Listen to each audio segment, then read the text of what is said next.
Welcome to the deep dive, everybody. And today we're diving into a world that I think a lot of you are already familiar with, right? The world of Jean Valjean. But, we're not just going to retread the plot of Les Misérables. You're right. Like, you've given me so much more to work with here, letters, historical accounts, like even what it was like to walk down a Parisian street in the 1800s. It's like having all the pieces of a puzzle, but now we got to figure out how they fit together. And the puzzle starts at a really intriguing point because we're actually beginning with the end. With Valjean on his deathbed, he's got loved ones all around him, but Hugo makes it clear that his soul is troubled. Troubled how? He's wrestling with this idea that maybe, just maybe, he should have come clean about his past, revealed who he truly was much sooner. Oh, wow. So I guess our mission, if you want to call it that, is to kind of retrace Valjean's steps. Yeah. See the world through his eyes, Mhm. understand why this question would be haunting him even in his final moments. That- Okay, so for anyone who maybe needs a quick refresher, Jean Valjean, he's a former criminal, Yeah. gets thrown in prison for stealing the loaf of bread. 19 years of hard labor for a loaf of bread. When you put it that way, it really makes you think about, like, what justice even means, right? Absolutely. But then he has this encounter with the Bishop of Didia, right? Who is just like the epitome of forgiveness, Yeah. offers him a second chance in the most unexpected way. And it's that act of forgiveness, the bishop giving Valjean those silver candlesticks he'd just stolen, that's like the catalyst. It sets him on a new path. But it's not like a light switch, He doesn't just suddenly become a saint. No, not at all. He's constantly wrestling with who he was, trying to be good, but always afraid of slipping back into old habits. Hugo really digs into the psychology of that struggle, which I find fascinating. One of the things that really got me was how Hugo uses Valjean's love for Cosette, his adopted daughter, Yeah. to make his character even more complicated. You start to wonder if Hugo's trying to say something about what it means to be a father. How so? Like, is it all about blood ties? Or is it about the choice to love and protect, to choose to nurture another person's life? Make it your own. It's brilliant because Hugo forces us to question those societal expectations. Here's this ex-convict who ends up being a more devoted, selfless father than many men whose society would consider respectable. And it's through Cosette that we see Valjean's capacity for love, for sacrifice. It just grows and grows, adding this whole other dimension to his journey toward redemption. Oh, and speaking of societal expectations, we can't forget the backdrop of all this. Post-revolutionary France. I mean, you gave me these historical sources, and they really paint a picture of just how unstable things were. The monarchy is back, but society's still fractured. Well, You have poverty, unrest, this deep longing for change brewing under the surface. And Hugo wasn't just picking a random historical setting here. He's placing Valjean's personal struggles against this huge canvas of societal upheaval. Almost like he's saying, look, even when history is happening on a grand scale, the choices individuals make, they still matter. That really hit me when I was reading the descriptions of Paris during this period. Hugo captures this energy, this stark contrast between the rich and the poor. It's like Paris itself becomes a character, a force that shapes Valjean's path, but also constantly challenges him. Absolutely. And in this chaotic landscape, we meet characters like Fantine, a single mother who's forced into prostitution just to survive, and Cosette, who suffers so much cruelty at the hands of the Thénardiers. Through their stories, Hugo's really shining a light on just how vulnerable certain groups were. It makes you question the whole system, like how could a system allow this kind of suffering to happen? Reading about Fantine and Cosette, I mean, it was tough, I gotta be honest. It made me think about my own privilege and how even today there are still so many ways our society creates these cycles of poverty and exploitation. It's not just a story from the past, it's incredibly relevant to us now. And that's Hugo's brilliance. He uses these very personal, very human stories to reveal these truths about us, about the struggle for justice, the power of compassion. He doesn't give you easy answers, but he makes you confront these complex issues head on. It's kind of crazy how Hugo uses these like everyday objects, right? And they end up carrying so much meaning throughout the story. We've talked about the candlesticks, but there's another one that's subtle, but it plays a huge role. This yellow passport. Oh yeah, the passport. I have to admit, I didn't really think much of it when I was reading. Well, it's this constant reminder for Valjean, right? This tension between wanting a normal life and being haunted by his past.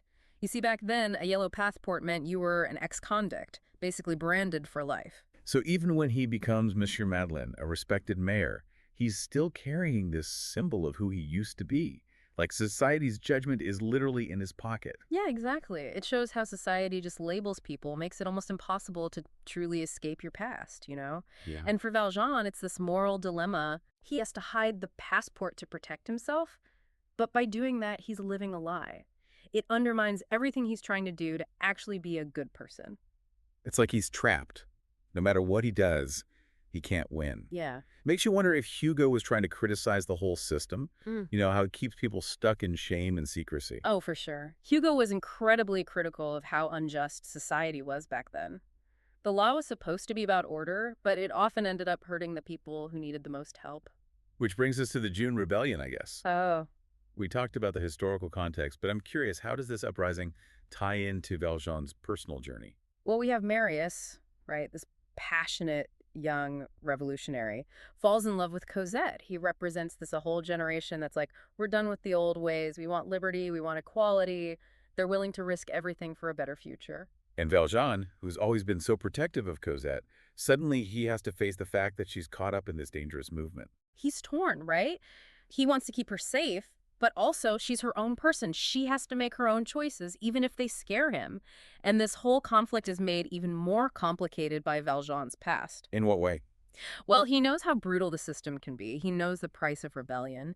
But at the same time, he sees Marius's courage, his conviction, and he can't help but admire that. So he's caught between these two worlds, the stability he's built for Cosette and this chaotic fight for a better world. And you know those candlesticks? The bishop's candlesticks. Yeah, those symbols of forgiveness, they come back into play here. Remember how Valjean melts them down to save the convent?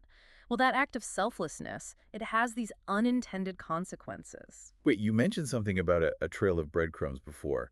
What do those candlesticks have to do with Javert finally finding Valjean after all this time? It's almost like fate, you know? Yeah. This crazy coincidence that Hugo uses to make things even more intense. A little piece of that silver ends up with a police informant, and he recognizes it. He knows it's from the stuff that was stolen from the bishop's house way back when. So it's like this ghost from Valjean's past. This reminder of his first big mistake is coming back to haunt him right when he's trying to build this new life with Cosette. Exactly. And it's not just about the actual evidence, it's the psychological weight of it, you know? For Valjean, it feels like he can never truly escape what he did. I wonder if Hugo is playing with the idea of karma here. Like no matter how much you try to make up for your mistakes, the past always catches up to you. That's an interesting thought. And it definitely adds to how complex Valjean is as a character. This constant battle between feeling guilty and wanting to be redeemed, like he's caught between the man he was and the man he wants to be. Okay, so Javert's got his chance, right? Yeah. He can finally arrest Valjean. But then, boom, the June Rebellion explodes. Exactly. Total chaos. Paris is a war zone now. It's where everyone's fate is about to be decided. So much drama, you know? This clash between people clinging to the old ways and those fighting for change. And Valjean, who always tried to stay hidden to avoid any kind of confrontation, he's right in the middle of this uprising. And he has to make a choice, right? Does he protect himself and Cosette, or does he risk everything to help these people fighting for what he believes in, even if it means revealing who he really is? Whatever he decides, it's going to have huge consequences, not just for him, but for how we understand his whole character. Okay, so we've got Valjean stuck between a rock and a hard place, right? The rebellion is going crazy all around him. Javert's closing in. Like everything in his life is coming to a head. And this is where Hugo just nails it, you know? He weaves together this personal drama of like this huge historical event. You can practically hear the gunshots, feel the desperation in the air, and Valjean's got to make a choice that will show us who he really is. And what a choice he makes. He saves Marius, the guy who's in love with Cosette, even though it means basically walking right into Javert's arms. It's the most selfless thing, right? Think about it. He's come so far from that guy stealing bread to survive. Now he's risking everything, his freedom, his life even, for someone else. He's not just a criminal anymore. When I read that part, I don't know, it's not just the action, it's what's going on inside him. He's run from his past for so long, and now he's like accepting it, facing the consequences, all to do the right thing. You get it. That's what's so powerful. He's not trying to erase his past. He's facing it head on, taking responsibility. It's like, that's how you become a better person. It shows you the power of compassion, that even someone society labels as bad can still do good, be good. But what about Javert? This guy's whole life has been about the law, about hunting down Valjean. How does he handle this whole thing? Oh man, this is where Hugo gives us one of the most intense scenes in the whole book. Javert, he sees Valjean do this incredibly selfless thing, breaking the law, but also being unbelievably compassionate. And it just breaks him. Yeah, I almost felt bad for Javert. Like his whole world, everything he believed in, it just crumbled. It's like he couldn't make sense of it. The Valjean he was seeing didn't fit with the criminal he thought he knew. And that conflict, it just eats him up inside, leads him to make a terrible He decision. takes his own life. Yeah, so tragic. In a way, he was trying to do what he thought was right too, but it shows you what happens when you follow the rules blindly, without considering the human side of things. Like justice has to have room for compassion, for second chances. Otherwise, what's the point? Javert's death makes you think about all that. Does justice always have to be about punishment? Can it also be about mercy, about recognizing that people can change? So, okay, the rebellion's over, Javert's gone, Valjean's free. Seems like a happy ending, right? Not so fast. Remember, Valjean's still living a lie. He's afraid his past will come out, hurt Cosette and Marius. So even after everything he's done, he still can't escape the shadow of who he was. It brings us right back to Hugo's big question, the one we started with. Did Valjean mess up by not telling the truth sooner? It's tough, there's no easy answer. On the one hand, he wanted to protect the people he loved from being judged. But by keeping silent, he's still living a lie, and that causes more pain in the end. Hugo was a genius to leave us thinking about this. There's no clear winner or loser, morally speaking. It's all about how we see truth, forgiveness, how much society's expectations weigh on us. What does it really mean to be good? It's all there. This whole deep dive has been amazing. We went beyond the story, into history, really wrestled with these big questions Hugo throws at us. What's the biggest takeaway for you? That redemption, it's not a one-time thing, it's a journey. Valjean shows us that we can learn from our mistakes, become better, but it's not easy. Society makes it hard, so we need more compassion, more understanding. For ourselves and for others. Couldn't have said it better myself.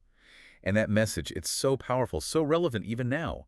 We're still drawn to Les Misérables because it reminds us that everyone, no matter what they've done, has the potential to change, to love, to hope. And Hugo reminds us in the end, it's up to us to figure out what we believe about justice, about mercy, and to ask ourselves, what kind of world do we want to create?